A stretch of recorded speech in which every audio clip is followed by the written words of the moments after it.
Salamu alaikum, Honorable Farfesa Dr. Kabule. Na'am, barka da zuwa gurin daktoci.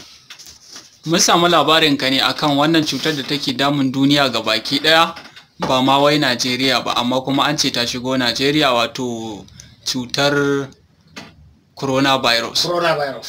Warai ta gaske. Duk cuta da gani akwai maganinta.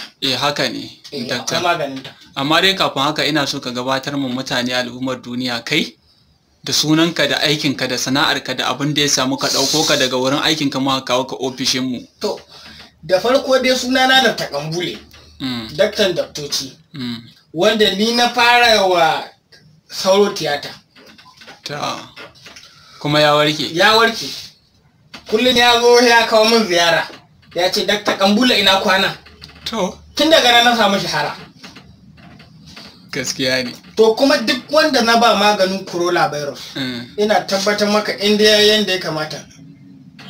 Rigakafi ne ba za ta kamu da shi ba. Na ɗaya dai za a samu goruba guda 71.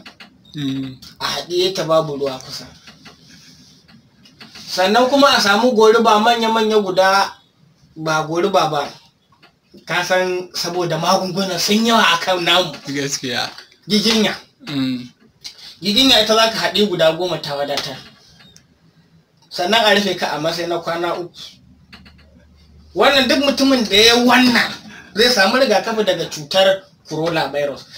Wannan ba kai ba kanka kaiwa ba, kaiwa danginka, kaiwa ƴan uwanka, kaiwa makotanka, kaiwa ƙasarka, kaiwa duniya ma baki ɗaya. A takaitaccen labarin da zan bayar da kenan maganin coronavirus. Daga Dr. Kambule. To yayi da Kambule. Yayi da